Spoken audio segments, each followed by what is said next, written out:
After my last review of the Raycon E25s, I felt a little bit disappointed and definitely desiring much more from what the marketing touts. That was my first reaction. However, the folks over at Raycon reached out to me and wanted to send over an upgraded version of the E25s, and they seemed very confident that I would like these. They seemed to have fixed some of the issues I had with the previous pair, and this time even tout a drastic change in the sound signature, going from being bass heavy to a more balanced sound signature, which if you watched my previous review, you would know that that was my biggest complaint, that they sounded more so like Beats. Well, I will be testing their latest Raycon E25 Pro earbuds to see how much they've improved since last time. So let's go ahead and dive right in.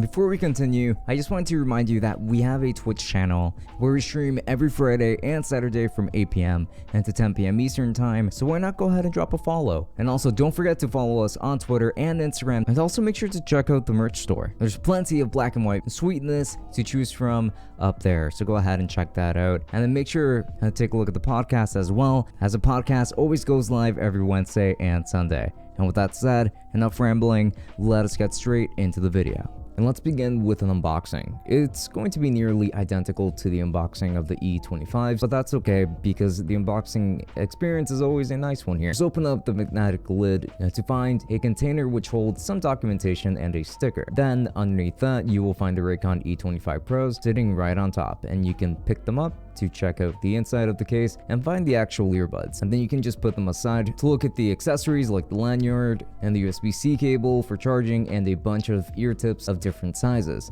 Pretty great so far. The exterior design of these earbuds consists of this very strong and sturdy brushed matte material that does feel strong in hand and are still very lightweight. They feel nice in general, and you will find the signature Raycon logo on the physical button. I may have come off a little bit passive aggressive about that last fact, but it is actually not what I expected, and I will get into that soon. And the case itself is built out of plastic and has this soft touch material texture all across it. And this time it features 4 LED lights for the battery indicator, which is really nice, but you will also get a USB-C port and wireless charging, which is the real kicker here. This is pretty cool, and while the case isn't built to such a degree that I'd call it premium, it's got a lot of genuinely useful features that I can't ignore. And this was one of the biggest improvements from last time for sure. And now, in terms of comfort, these are still very good. They sit very nicely and tightly in my ears, and they're pretty difficult to shake off during workouts or pretty much anything. I'm quite comfortable wearing them for long periods of time as a result, and I think that you will too.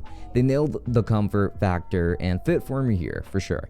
Now, I wanted to touch on that physical button from before because this does have to do with comfort to an extent. That was one big complaint that I also had before, where I wanted touch sensitive buttons instead, since with a lot of earbuds that have a physical button, it is pretty uncomfortable to have to press them onto your ears, because every time that you have to interact with them and you press them, you just push the earbuds even further into your ears, which is something that I really don't like. While they did keep a physical button, it is a much softer and easier to press button, and that's honestly fine. It doesn't bother me to press it, as it is honestly pretty easy to press a button to pause and play music or to just interact with the rest of the gestures, and it's almost more so like a light tap, and that's honestly worth noting. This is a good middle ground, I would say, and is no longer really an issue for me, but I'd still like touch sensitive buttons on the E55 Pros maybe. We'll see for those. Now let's talk about some of the features on this pair. We've actually got an upgraded water resistance rating from IPX4 to IPX6, which is always welcome. They also claim that the microphones are much better than before, and it appears to be true based on phone calls that I've had with colleagues and family members. They've had no issues hearing me, and that's good enough for me. Again, there's also going to be wireless charging and a USB-C port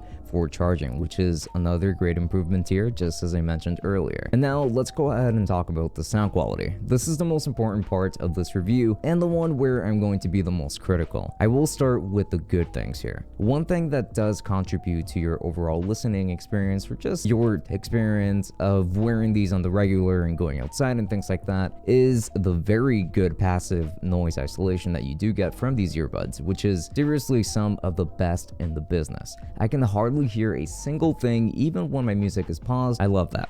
But when it comes to the sound itself, they claim to offer a more balanced sound at this time around, and I simply didn't really get that at all from this pair. They actually still sound pretty bass heavy. However, if I were to describe them maybe a little more accurately, they don't sound exactly the same. They are less bass heavy than the original E25s, but they lack in the mids and in the highs greatly still, which means that other instruments that aren't bass heavy get mixed up, and it's still a bit chaotic to listen to since there is hardly any audio separation going on here. And on top of that, the vocals are something that tend to get lost and aren't easy to hear, depending on what genre of music you're listening to. I didn't enjoy listening to metal with these, but hip-hop was a better experience since it wasn't so muddy and the bass was more pleasant for the most part. However, I believe Raycon is struggling to tune these to sound balanced enough to make most genres pleasurable to listen to, and it does show this time around. These are not balanced, but still pretty bass heavy, similarly to the last pair, but slightly more toned down in that sense. And that's how I would describe the sound. And in terms of battery life, I think that you're going to have a pretty good time here. You do get a total of 24 hours of listening with the charging case, but you should expect about 5 to 6 hours of battery life maybe for every full charge. However, this is pretty good. I have no complaints here really. And now I pretty much already summed up all of my issues with this pair in the music test, but if I were to nitpick a little bit, I would probably just ask for a sturdier build regarding the case itself, but that's really about it. Most of my issues lied within the sound quality, which is why I talked about it so much, and I'm going to elaborate on that just a little bit more on this next section. So in conclusion, I think that Raycon took a lot of the feedback seriously from the tech review community and really tried to implement a lot of these changes onto their earbuds. That is definitely noticeable, and I have to commend them for doing a great job of implementing a lot of these changes quite well, in my opinion.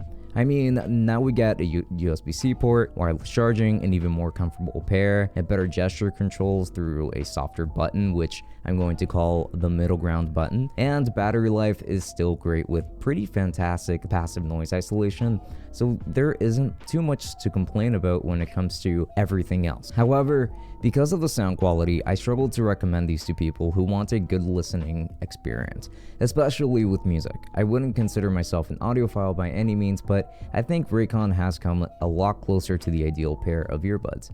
Sound-wise, I think that they still have a good way to go, and that should be the focus for the next pair, because I know that we will see another upgrade in the future considering how well they're doing. And if you don't really care about sound all that much, or maybe you just listen to bass heavy music, I can recommend these then, because pretty much everything else about them works great, and hip-hop is enjoyable with the reduced bass, honestly, in comparison to last year's pair. But if you're listening to virtually any other genre, you might struggle to like these since they still feel tuned for bass heavy music, so do keep that into consideration. But maybe you just want to listen to podcasts like the Tech Summit podcast, for instance, or watch content with these on, then they'll do just fine in that department, as I didn't really have any complaints about watching videos on it or anything like that. It was still just fine, and they were so comfortable that it was genuinely enjoyable. So with that said, I can offer a partial recommendation, and I do very much look forward to Raycon's next jump. Once more, thank you to Raycon for sending this pair over for review, and thank you for taking our feedback into consideration. Now let's see you improve a bunch more just as you did